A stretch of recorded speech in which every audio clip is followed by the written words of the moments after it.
Cek. Oke. Bismillahirrahmanirrahim. Assalamualaikum warahmatullahi wabarakatuh. Waalaikumsalam Waalaikumsalam warahmatullahi warahmatullahi Halo, wabarakatuh. wabarakatuh. selamat Waalaikumsalam warahmatullahi malam wabarakatuh. semuanya.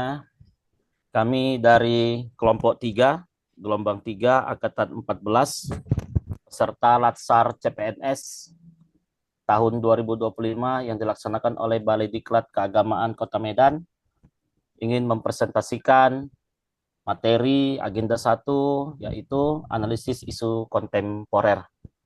Untuk tidak memperpanjang waktu, untuk rekan-rekan semuanya untuk bisa dipresentasikan. Yang pertama yaitu kami persilakan saudara kami Khairul Abdi.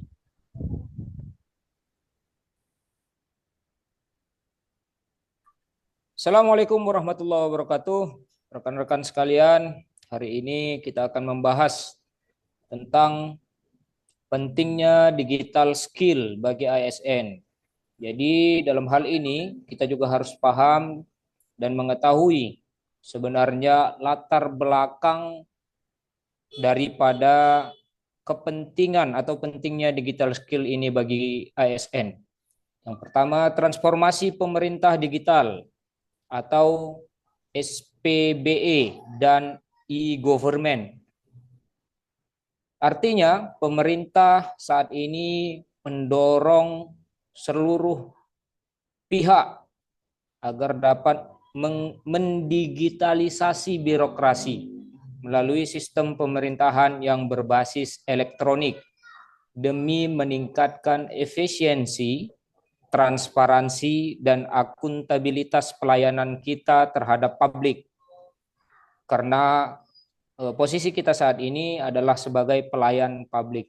Kemudian, efisiensi administrasi dan peningkatan pelayanan publik. Kita dituntut untuk terampil berdigital, sehingga dengan keterampilan digital ini memungkinkan kita selaku ASN dapat mempercepat proses administrasi lebih cepat lagi, sehingga pelayanan publik menjadi lebih cepat, tanggap, transparan, dan akuntabel. Selanjutnya, peningkatan efektivitas tugas. Inilah yang melatar belakangi pentingnya digital skill bagi ASN. Peningkatan efektivitas tugas dan kebijakan yang berbasis data, penggunaan big data, AI, dan layanan otomatisasi lain.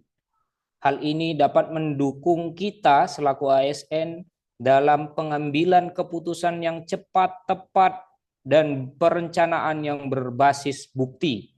ASN yang memahami teknologi ini bisa mendorong kebijakan yang lebih tepat sasaran lagi demi menunjang pelayanan yang terbaik ke depannya terhadap publik.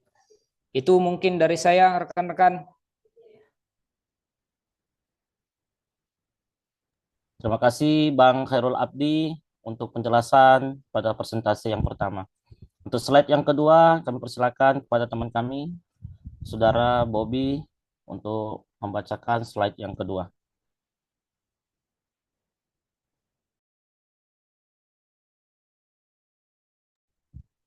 Bobby, dipersilakan.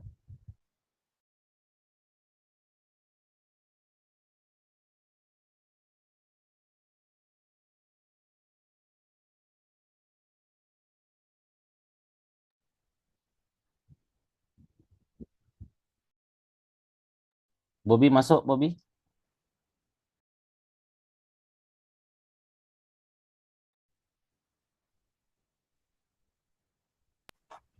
Bobby.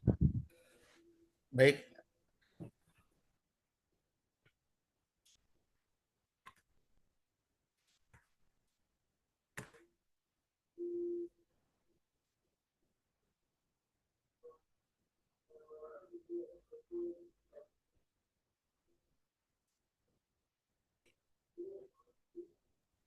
Ada kendala, Bobby?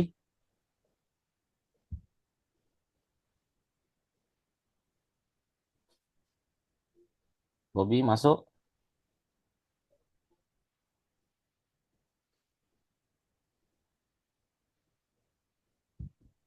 Bobby.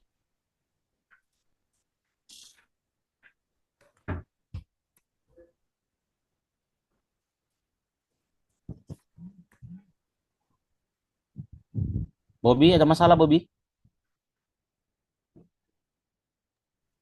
Mungkin untuk Berarti slide yang kedua, jaringan itu Bang. Setelah mungkin slide kedua akan dibacakan oleh Ini Nadil harus Najidi di Muhammad. share screen nggak, Bang? Apa Bob? Harus di share screen nggak? Boleh, boleh, bebas.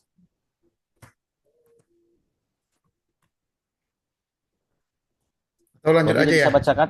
Bobby bisa bacakan? Baik, untuk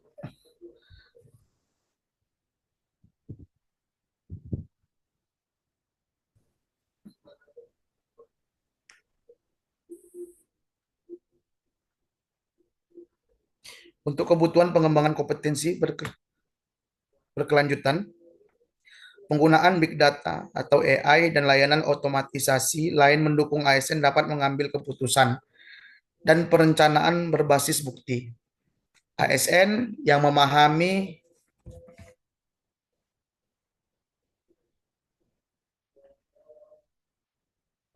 teknologi ini bisa mendorong kebijakan yang lebih tepat sasaran, peluang karir dan promosi. ASN yang kompeten digital tidak hanya lebih efektif dalam menjalankan tugas, tetapi juga lebih cepat menyesuaikan diri dengan sistem yang baru, sehingga berpotensi mendapatkan peluang karir dan promosi yang lebih besar. Terima kasih kepada Bobby. Selanjutnya slide ketiga bisa dibacakan oleh saudara kami, teman kami, Nadil Najidi Muhammad. Kepada Nadil, kami persilakan. Terima kasih Bang Rangga. Jadi untuk tujuan pembahasan kita kali ini terkait digital skill bagi ASN, itu tujuannya menjelaskan pentingnya peningkatan digital skill bagi ASN sebagai pendukung kinerja dan juga menyusun langkah-langkah strategis dalam rangka membangun budaya kerja ASN yang profesional, inovatif, dan berorientasi. Terima kasih Bang Nadil. Selanjutnya slide keempat bisa dibacakan oleh Muhammad Asri Rajani Maha. Kepada Rajani kami persilakan. Baik, terima kasih. Untuk identifikasi masalah dalam pembahasan kita kali ini, yang pertama yaitu masih rendahnya kinerja sebagai ASN dalam memberikan pelayanan publik. Yang kedua, kurangnya pengetahuan dan kemampuan ASN dalam menggunakan teknologi dalam pekerjaan. Dan yang terakhir yaitu sarana-prasarana yang kurang memadai dalam mendukung digitalisasi. Terima Saya kasih. kembalikan kepada moderator. Terima kasih Rajani. Untuk slide kelima selanjutnya dibacakan oleh Muhammad Termiji. Muhammad Termiji.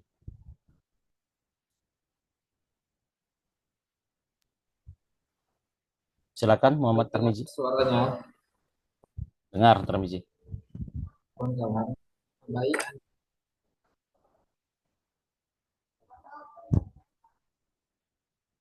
Analisis PSD kinerja sebagai ASN dalam memberikan pelayanan publik. Nilai kriterianya U4 S5 G3. Nilai total 4 tambah 5 tambah 3 12. Prioritas ketiga. Yang bisa kita lihat kurangnya pengetahuan dan kemampuan ASN dalam menggunakan teknologi dalam pekerjaan. U-nya bisa kita kasih nilai 5, S4, G5. Totalnya ada 14. Prioritas yang pertama. Sarana yang kurang memadai dalam mendukung digitalisasi. U-nya 5, S-nya 4, G-nya 10 ke dalam prioritas kedua. Mungkin Terima kasih Muhammad Termiji yang telah membacakan slide kelima. Selanjutnya untuk slide keenam akan dibacakan oleh Hana Lutfiah. Pada Hana kami persilakan. Baik, terima kasih Bang Angga. Jadi pembahasan, untuk analisis isu kontemporer yang kami pilih, yaitu peningkatan digital skill bagi ASN, kami menggunakan teknik SWOT, yaitu Strength, Weakness, Opportunities, dan Threats. Nah, untuk Strengths, itu kekuatan. Di sini kekuatannya yaitu pemerintah telah menginisiasi pelatihan blended learning dan digital learning untuk para ASN dengan dukungan infrastruktur, khususnya di lembaga seperti LAN RI, Balai Diklat Keagamaan Medan, website Pintar Kemenang. Nah, untuk weakness-nya atau kekurangannya, itu implementasi kebijakan digital di tingkat daerah masih belum konsisten dan pengawasan pun kurang ketat. Kemudian terdapat resistensi budaya terhadap digitalisasi di kalangan ASN. Sebagian merasa tidak nyaman dengan perubahan atau takut kehilangan peran tradisional. Sedangkan sebagian lain sudah teradaptasi dengan teknologi gitu. Jadi ada kesenjangan antar eh, generasi gitu di budaya di kalangan ASN. Kemudian yang terakhir itu ada para ASN yang kurang adaptif dan juga pasif terhadap perkembangan digitalisasi. Untuk kesempatannya, atau opportunities, pemanfaatan e-learning, webinar, pelatihan digital lainnya telah membuka akses lebih fleksibel untuk ASN, meningkatkan kompetensi karena e-learning ini tidak terbatas waktu gitu kan. Jadi kalau misalnya ada pelatihan, ASN tinggal daftar, kapanpun bisa dikerjakan tanpa harus bertatap muka gitu, atau harus datang ke tempat pelatihannya. Kemudian kesempatan kolaborasi lintas sektoral, lembaga pendidikan ataupun swasta dapat memperkaya materi pelatihan dan inovasi dalam proses pembelajaran. Kemudian ada regulasi yang lebih jelas dan sinergi antar pemangku kepentingan pusat dan daerah bisa memperkuat upaya transformasi digital secara merata. Dan untuk tantangannya atau threats, adanya ketimpangan literasi dan adopsi teknologi antara ASN dapat menimbulkan kesenjangan dalam skill digital. Seperti yang tadi ada sebagian golongan yang sudah bisa dan ada sebagian golongan lagi yang belum bisa. Kemudian ada jika transformasi digital tidak tersampaikan secara efektif, sektor publik berisiko kehilangan kepercayaan publik dan efektivitas layanan publik dapat menurun. Kenapa? Karena sekarang semua publik itu mengakses informasi itu melalui digitalisasi gitu. Jadi kalau kita tidak update apapun di dunia digital, maka kita dianggap kurang transparansi. Sekian dari saya kembalikan ke moderator. Terima kasih Hana Lutfia yang telah membacakan slide ke-6. Selanjutnya slide ke-7. Kami persilakan kepada Zahwa Rahmawiyah Harahap. Kepada Zahwa kami persilakan. Baik, terima kasih kepada moderator. Selanjutnya mengenai rumusan isu strategis. Jadi rumusan isu strategis ini adalah pernyataan mengenai kondisi atau permasalahan yang memiliki dampak signifikan dan memerlukan perhatian khusus dalam suatu perencanaan. Adapun rumusan isu strategis pada analisis ini yaitu bagaimana membentuk ASN Kemenak berliterasi digital tinggi sebagai wujud bela negara dalam mendukung kinerja. Saya kembalikan kepada moderator. Terima kasih Zahwa. Untuk slide selanjutnya, slide ke-8, kami persilakan untuk dibacakan oleh Saudara Reza Aditya Rifandi. Kepada Reza kami persilakan. Baik, terima kasih moderator. Baik, kita masuk ke bagian ke-8, yaitu gagasan solusi berdasarkan analisis SWOT atau SWOT. Yaitu yang pertama, ASN harus adaptif dan peka dengan perkembangan teknologi. Kemudian, seorang ASN harus aktif mengikuti pelatihan dan sertifikasi kompetensi digital untuk ASN terkait guna menaikkan standar profesionalisme. Maaf moderator, ada kereta api lewat. Izin moderator. Silakan Reza. Ya, baik. Jelaskan suara yang moderator. Jelas. Ya, mungkin kita masuk yang ketiga, yaitu perkuat monitoring dan evaluasi di tingkat daerah agar kebijakan transformasi digital bisa diimplementasikan secara konsisten.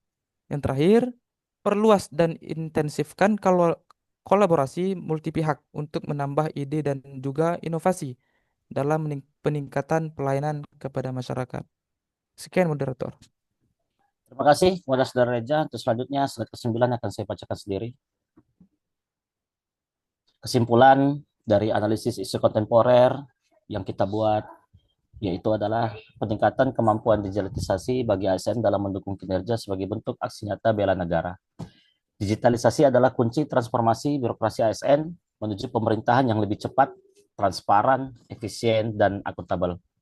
Namun, agar manfaatnya maksimal, perlu diiringi dengan pelatihan digital berkelanjutan, investasi infrastruktur, perubahan budaya kerja, dan perhatian serius terhadap keamanan data.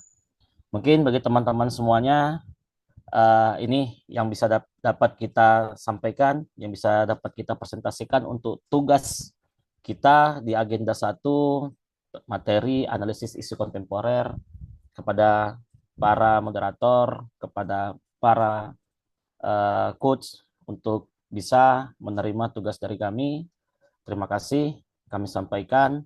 Assalamualaikum warahmatullahi wabarakatuh.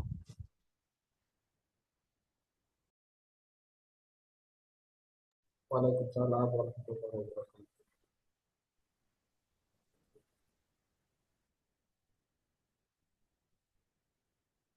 Di sini.